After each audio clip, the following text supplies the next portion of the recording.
भाई दूज की कथा। एक बुढ़िया माई थी, उसके 7 बेटे और एक बेटी थी। बेटी की शादी हो चुकी थी। बुढ़िया माई को एक दुख था कि उसके 7 बेटों में से 6 बेटे मर गए थे।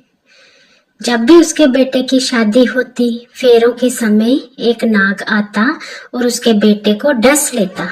बेटे की वही मृत्यु हो जाती और बहू विधवा। इस तरह उसके 6 बेटे मर गए। 7वें की शादी होनी बाकी थी। इस तरह अपने बेटों के मर जाने के दुख से बूढ़ी माई रो रो के अंधी हो गई थी। भाई दूज आने को हुई तो बाई ने कहा कि मैं बहन से तिलक कराने जाऊंगा। माँ ने कहा ठीक है। उधर जब बहन को पता चला कि उसका भाई आ रहा है तो वह खुशी से पागल होकर पड़ोसन के गई और पूछने लगी कि जब बहुत प्यारा भाई घर में आए तो क्या बनाना चाहिए। पड़ोसन उससे जलती थी तो उसने उसे सब गलत बता दिया कि दूध से रसोई लेप, घी में चावल पका। बहन ने ऐसा ही किया।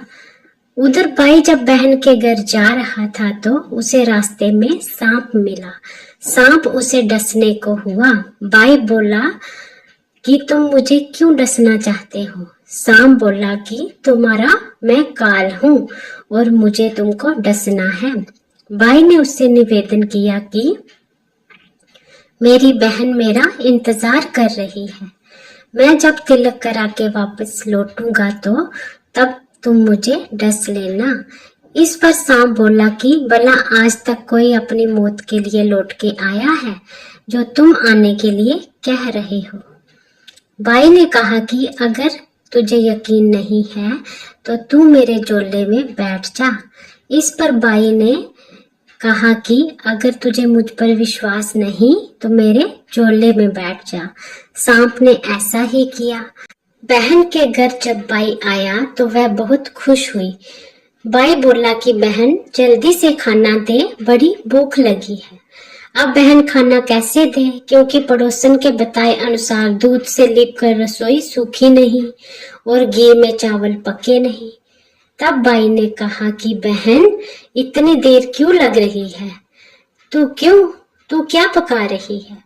ऐसे में भाई ने बहन को पूरा तरीका बताया कि गोबर से रसोई लीप और दूध में चावल पका।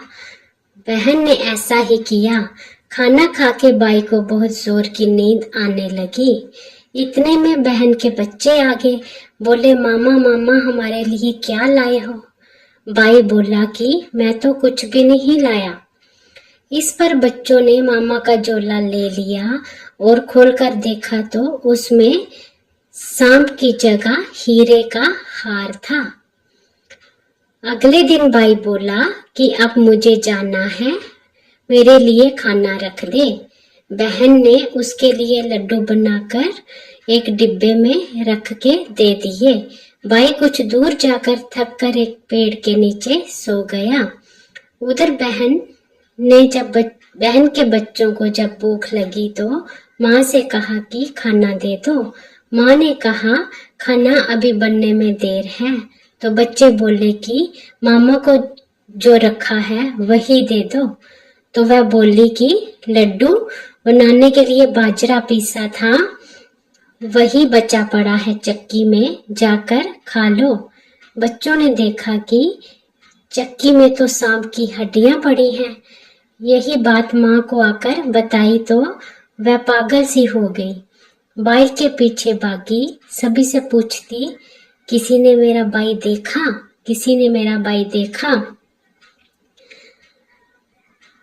तब तक एक ने बताया कि कोई लेटा तो है पेड़ के नीचे, देख ले वही तो नहीं। बागी बागी पेड़ के नीचे पहुंची, अपने भाई को नींद से उठाया। भैया भैया कहीं तूने मेरे लड्डू तो नहीं खाए।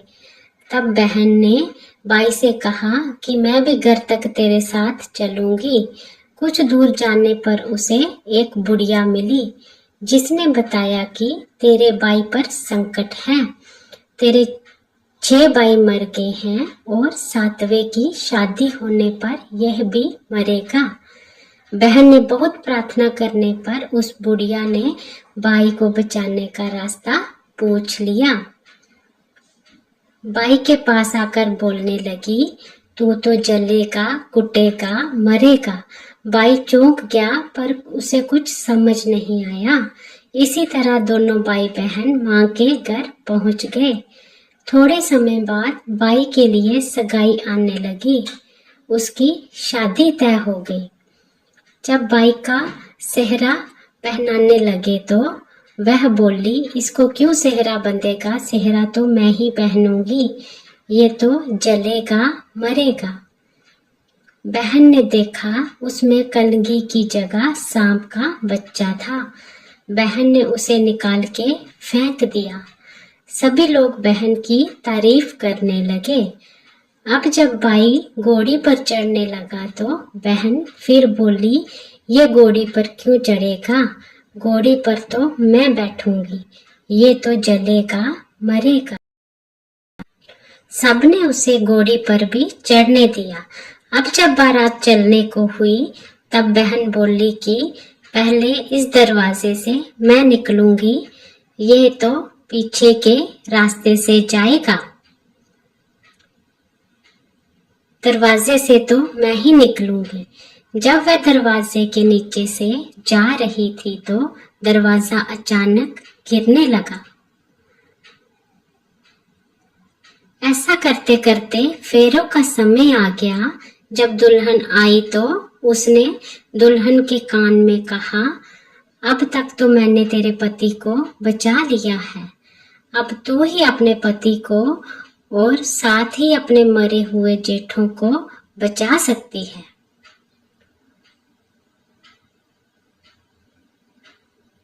फेरों के समय एक नाग आया। वो जैसे ही दूल्हे को डसने को हुआ तो दुल्हन ने उसे एक लोटे में भर के ऊपर से प्लेट से बंद कर दिया। थोड़ी देर बाद नागिन लहर लहर करती आई। ऐसे में नागिन अपने पति को वापस मांगने आई तो बहू ने कहा कि पहले मेरे सातों जेठों को जिंदा कर। नागिन ने उसकी बात मानी और उसके सभी जेठों को जिंदा कर दिया। उधर रो रो के बुढ़िया का बुरा हाल था कि अब तो मेरा सातवां बेटा भी बाकी बेटों की तरह मर जाएगा। गांव वालों ने उसे बताया कि उसके 7 बेटा और बहुएं आ रही हैं। इसके बाद सभी ने उसकी बहन की प्रशंसा की। जैसे उस बहन ने अपने भाई की रक्षा की, वैसे ही भगवान सभी के भाइयों की रक्षा करे। आप सभी को भाई दूज की हार्दिक शुभकामनाएं।